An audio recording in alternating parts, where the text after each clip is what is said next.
Amigos, que Dios les bendiga. Bienvenidos a una nueva edición del Evangelio Diario. Estamos al lunes 12 de febrero, en esta sexta semana del tiempo ordinario. Ayer, en la liturgia de la iglesia, aunque celebrábamos el sexto domingo del tiempo ordinario, también en día 11 de febrero, recordábamos en la Iglesia Universal la fiesta de Nuestra Señora de Lourdes y la Jornada Mundial del Enfermo.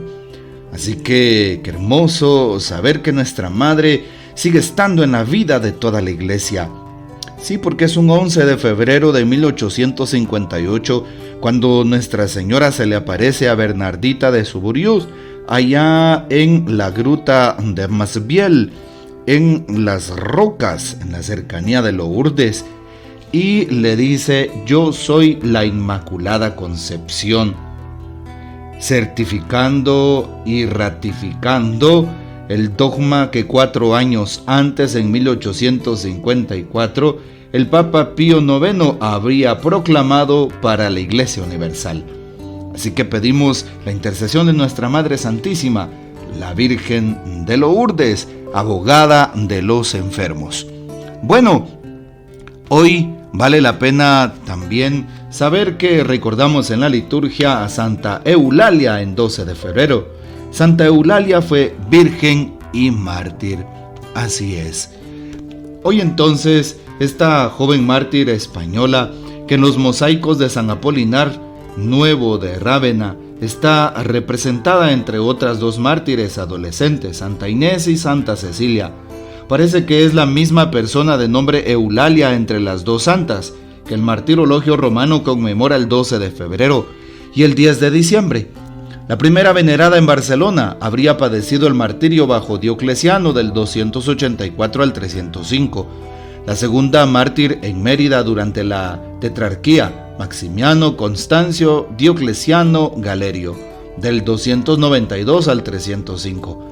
Pero según los estudios hagiográficos actuales, parece que se trate de una misma santa y la confusión se debe a las distintas narraciones de su martirio. Ciertamente la Pasio de Eulalia de Barcelona no es anterior al siglo VII, y es muy evidente su inspiración en la Pasio de Eulalia de Mérida, que a su vez se deriva del tercer himno del Peristefanón, que el poeta Prudencio escribió hacia el año 405 en honor de la mártir española. Según la descripción de Prudencio, Eulalia es una niña de apenas 13 años a quien el padre, para alejarla de los peligros de la persecución anticristiana, la lleva lejos de la ciudad de Mérida, confiándola a una familia amiga en el campo. Eulalia abriga en su corazón la esperanza de ser contada entre quienes merecen la palma del martirio. De noche huye del pueblo y se presenta al juez de Mérida. Jadeante y fatigada por el largo viaje, tímida y audaz al mismo tiempo, dice solo una palabra: creo. Más locuaz es Eulalia de Barcelona, que llena al prefecto Daciano de reproches por la persecución que ha iniciado. Es su profesión de fe en Cristo. El magistrado se conmueve y para salvar esa joven vida trata en vano de convencerla hacia la idolatría. Después trata de doblegar su firmeza con la tortura. Las puntas agudas que le clavan en sus tiernas carnes no logran absolutamente nada. Rodeado de antorchas ardientes, el cuerpo de la niña Eulalia se consume como una víctima sacrificial colocada sobre la hoguera. Cuando la valiente mártir reclina la cabeza, sale de su boca una cándida paloma que sube hacia el cielo por entre las negras nubes. Luego descienden copos de nieve que cubren el cuerpo despedazado y ennegrecido de la mártir. El culto de Eulalia, en su doble versión hagiográfica, es muy difundido en España y en Francia. A comienzos del siglo V ya se le había construido una basílica en Mérida. Pidamos pues la poderosa intercesión de Santa Eulalia, Virgen y Mártir. Y para hoy tomamos el texto bíblico del Evangelio según San Marcos capítulo 8, versículos del 11 al 13. En aquel tiempo se acercaron a Jesús los fariseos y se pusieron a discutir con él, y para ponerlo a prueba le pedían una señal del cielo.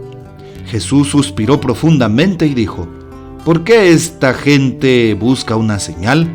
Les aseguro que a esta gente no se le dará ninguna señal. Entonces los dejó, se embarcó de nuevo y se fue a la otra orilla. Palabra del Señor. Gloria a ti, Señor Jesús. Empecemos en este día la reflexión del lunes. Sí, con la primera lectura tomada de la carta del apóstol Santiago, capítulo 1, versículos del 1 al 11. Empieza recordándonos uno de sus párrafos. Cuando se vean asediados, hermanos míos, por toda clase de pruebas y tentaciones, ténganse por dichosos, sabiendo que las pruebas a que se ve sometida su fe les darán fortaleza, y esta fortaleza los llevará a la perfección en las buenas obras y a una vida íntegra e irreprochable. Ahí está, palabra de Dios, te alabamos, Señor. Qué importante lo que nos dice hoy el libro de Santiago. Cuando ustedes tengan muchas pruebas y tentaciones, ténganse por dichosos. Cuando viene una prueba y una tentación, ¿acaso no te das por vencido? ¿Acaso no queremos colgar la toalla? ¿Acaso no queremos decir nosotros, Señor, ¿por qué a mí? ¿Acaso no renegamos muchas veces de nuestra fe? ¿Acaso no le protestamos al Señor y muchas veces queremos justificarnos y le alegamos al Señor? Decimos en el buen chapín, es decir, siempre le reclamamos a Dios porque viene una prueba, una trampa, una calamidad, un problema, una crisis. Viene entonces esa situación difícil o incluso una tentación. ¿Y qué hacemos? Pues le protestamos a Dios sin darnos cuenta que hoy el texto de la primera lectura, la carta del apóstol Santiago 1:1, nos recuerda que esas pruebas fortalecen nuestra fe. Así es, nos lleva a la perfección, a una vida irreprochable. Bueno, pues cuando venga la prueba, dale gracias a Dios. Aprendamos a confiar en Él, en que su misericordia es más grande que cualquier crisis, cualquier prueba. Y cuando viene la prueba es cuando el Señor nos da la gracia de creer y de confiar en su presencia, en su providencia, en su amorosa bendición para con nosotros. Porque Él estará ahí, nunca nos va a desamparar, siempre estará pendiente de darnos lo necesario. Así que no tengamos miedo de dirigirnos a Él, puesto que Él es nuestra fortaleza y nuestra salvación. San Marcos capítulo 8, el evangelio de hoy.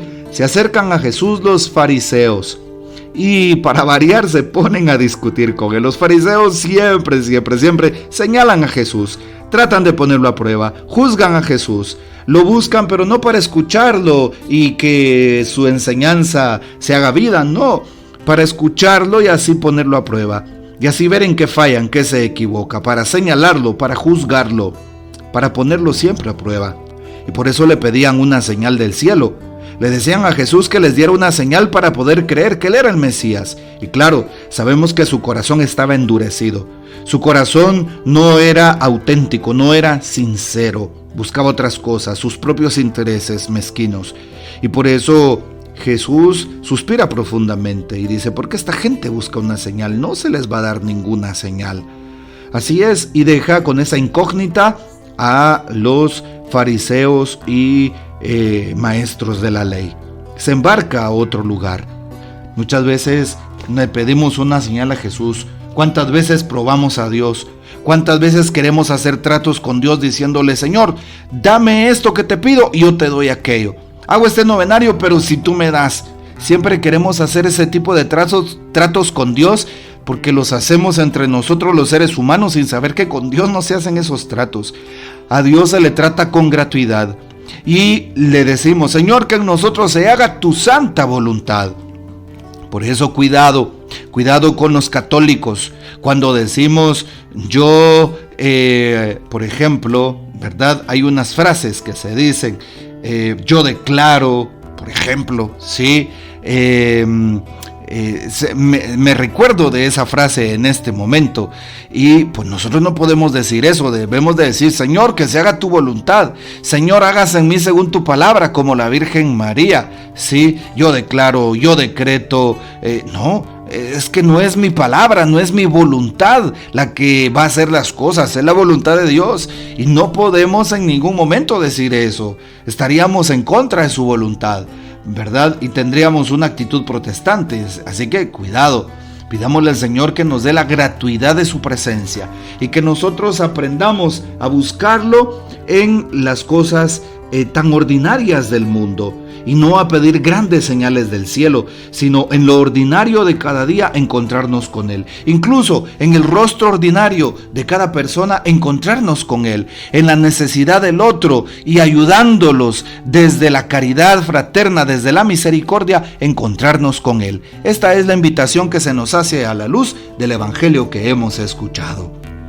Bueno, hoy consagramos al Señor esta semana que empezamos para que Él nos bendiga, provea y acompañe. Que el Señor nos bendiga, que María Santísima nos guarde y que gocemos de la fiel custodia de San José. Y la bendición de Dios Todopoderoso, Padre, Hijo y Espíritu Santo, descienda sobre ustedes y permanezca para siempre. Amén. Comparte este audio y hasta mañana.